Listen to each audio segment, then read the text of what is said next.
Member St. John for case review. Okay, our last meeting was on June the 25th, 2019 at 11:30 a.m.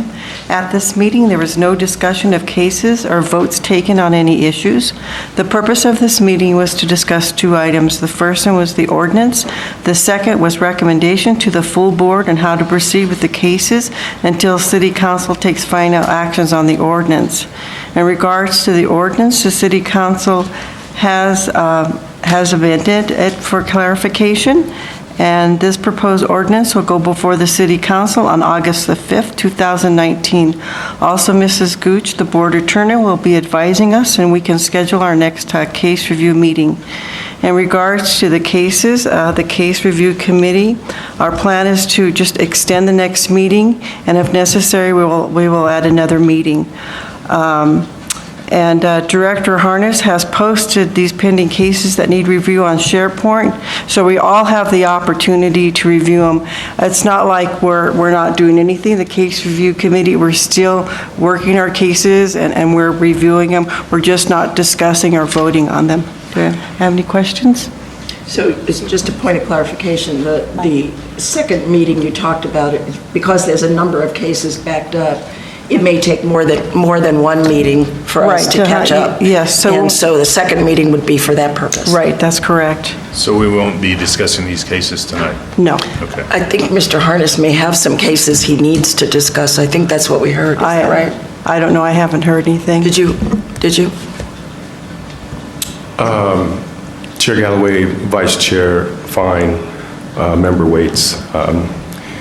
It would be my preference that all of these cases that are on the agenda, that the board accept the recommendations of the agency. Two of these cases, the sustained cases, 048-19 and 072-19 have already been submitted to the chain for review based upon the time constraints because there were disciplinary recommendations. I think that we, the agency and I, have held the position that these cases should be reviewed by the full board, and if there were questions about them, then they could be discussed here at the meeting before a vote on the recommendation and the recommended findings. I think it's fundamentally unfair to all the parties at this point for these cases to continue to linger. We have complainants calling, what's going on with my case. We have officers now who are starting the bid process who may have a finding that is finished but has not been voted on by the board and could impair their ability to bid for certain positions. Along with that, there will be no way that we can meet our timelines for investigations in IMR 10 because the fact that the board has not reviewed these cases means that these cases are not fully closed. Therefore, we are going to be out of time for all of these cases, and that affects our investigative timelines as well. As discussed with Dan Giaquinto, it's not necessary to do a deep dive on all of these cases. A deep dive could be done on cases where board members have questions, and certainly those questions could be presented here at a full board meeting for the board to review these cases. So I just reiterate that it's the agency's position that the board should pass these cases as are recommended and as they are on the agenda.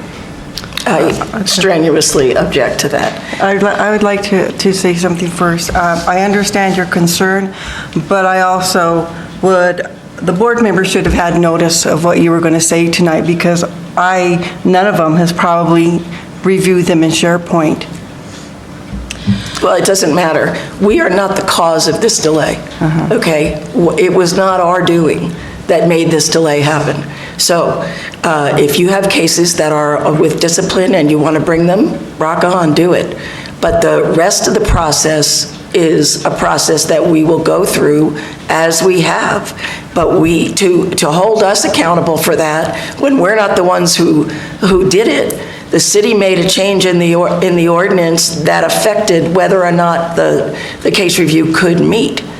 We will make up that time, and to behave like this is not okay with me. It's not okay that we bypass the process of the board review, nor is it okay that we bypass policy or outreach or personnel or any of it. Okay, so I object to you saying this as though it were the fault of the board. It is not. And we will catch up as soon as we get it. Just lights a fire, the same fire that you have, we have, for this process to be reconstituted as it was before. I think, though, the impact as far as the reporting goes with the monitor, regardless, it's as it was with having vacancies on the board, even though it wasn't of our doing, we were still dinged for it because we didn't have a full complement. Well, then we may have to be dinged. And so that's an option. I will tell you all that I have not reviewed these cases. I have not done it. I am not opposed to having a discussion about scheduling a meeting specifically to do these in a week or however long. I will tell you the piece that concerns me is that there were 2 cases that have already gone through the process without the board moving it that way. We have had that concerns me. That we have had that occur before because of the discipline rules. Remember, for those of you who may or may not know, the timelines to this are tied to the union contract, period, okay? We have to reply in that because of what's in the contract, which I'm not saying yay or nay about, I'm just saying that's a fact of life. So if they want to get in discipline recommendations, we have done that before. We have brought cases, and he's described what's going on and why he's doing it. I would ask, were these cases not ready last month? And if they weren't, and there was a timeline, what was the timeline? But the question is whether or not he can do that. He can. He has to sometimes. And that doesn't mean that we don't get to hear about it afterwards. We should be able to hear about it because it was passed on in order to make the discipline recommendation power. I want to jump in here real quickly. I'm sorry. I think it's... I'm sorry. Give me just a second. Ms. Van Deventer had asked first, and then we'll come back to you, okay? Director Harness, I just wish that you had raised these concerns at the case review subcommittee meeting we just had, because the entire reason why we met was to figure out if we were what the case review's recommendation was going to be for handling cases in this interim period while we're waiting for the ordinance to change. I'm neutral. I would be fine reviewing the cases here. I would be fine reviewing the cases at a special meeting. I'm fine holding off until our anticipated August meeting where the ordinance fix should be in place. But you didn't let us know any of these things that you seem, sort of upset about. This was not communicated until this moment. And we could have had a discussion and that could have impacted how we handled this. So I wish that you had raised the concerns more timely so that we could have considered those concerns as we prepared this particular recommendation for the board. Chair Galloway, Member Van Deventer, I raised these concerns last month at the board meeting when the board decided to table the cases previously. This is not a new position. I'm simply reiterating the position that we've held.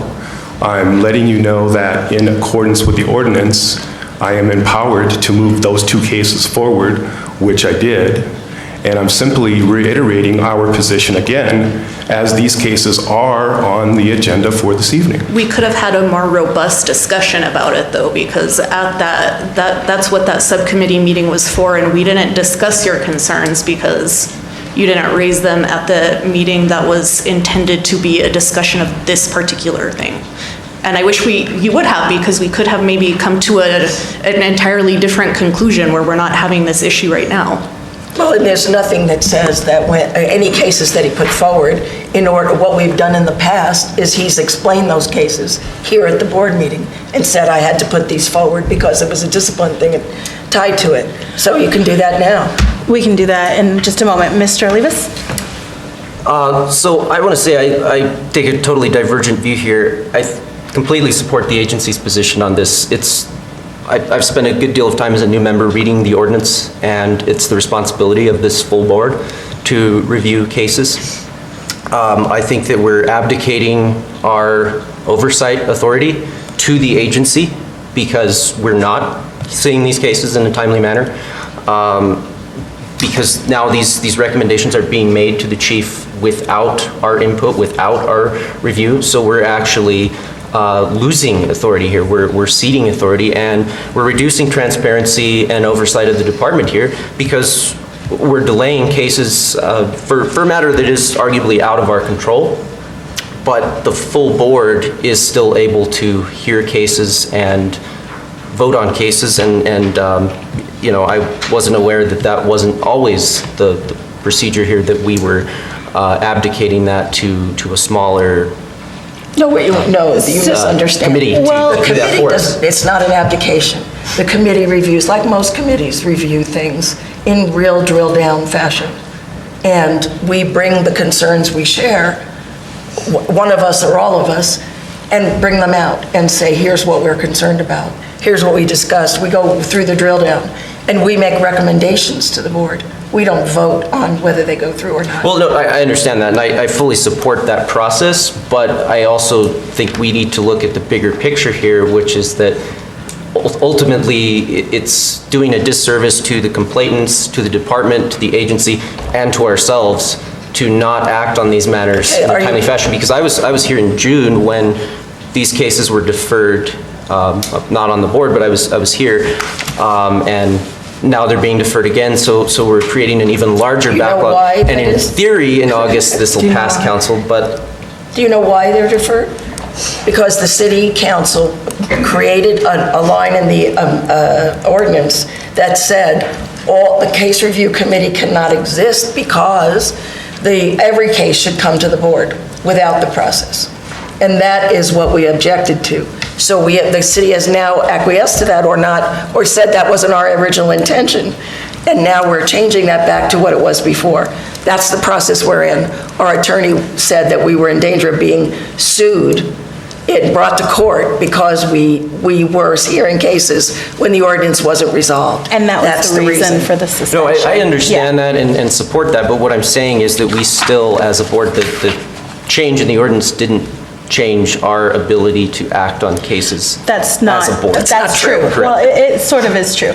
Valerie? But I'd like to call something to your attention. I mean, there isn't that big of a backlog. We can do it in one meeting when we get the okay from our attorney. As of July the 9th, 2019, there's 36 administratively closed cases, 1 appeal, 1 exonerated, 1 sustained, and 1 unfounded. And, he's adamant, and we're reviewing them, but there isn't like hundreds. We can do this in one meeting. And yes, it's inconvenient, but we're at where we're at, and we're ready to. And we didn't cause this to We didn't occur. cause this problem. Okay, so Director Harness, is there a way to easily kind of parse out the cases that are administratively closed because they're not in our jurisdiction?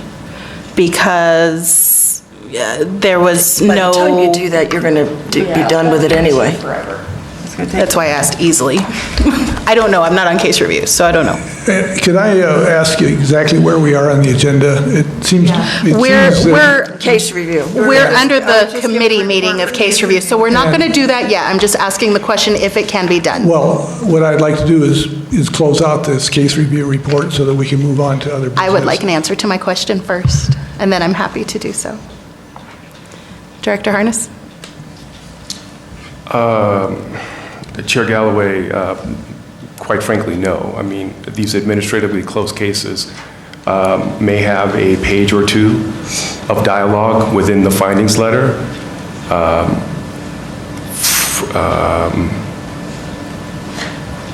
So, quite frankly, no. Okay. Can we ask Tina? Tina, do you know how long it will be until this issue is resolved with the ordinance? Chair Galloway, Vice Chair Fine, no. We know that it is on the August 5th 5th City Council agenda, we think, I haven't seen the agenda posted, but it's been represented that that is when the amendment is going to be presented. What City Council will do with it at that meeting is anyone's guess. It could be voted upon, it could be tabled, it could be, I mean, the world is their oyster. That is not a legal term, but I don't know. It could be that we find out August 5th, and that those that are in attendance at that meeting from the board will know immediately what the answer is. It could be that it will be another month or two down the line before we find out. And it could very well be that the amendment is not passed. I mean, it could be any number of things that we are waiting until August 5th to find out what the answer is. And hopefully we have an answer that day, but we also could be told to wait a little longer. I don't have a clear answer. Mr. Moya, do you hear the urgency in this? And the consequences of this? Madam Chair and Board Member Fine, yes, I do, and I'll relay that back to the sponsoring counselors. So I'm going to propose that we take the remaining time in this first half of our board meeting and then kind of mull it over as we go on break in just a moment, to think about how we might propose handling these cases in the future to come to a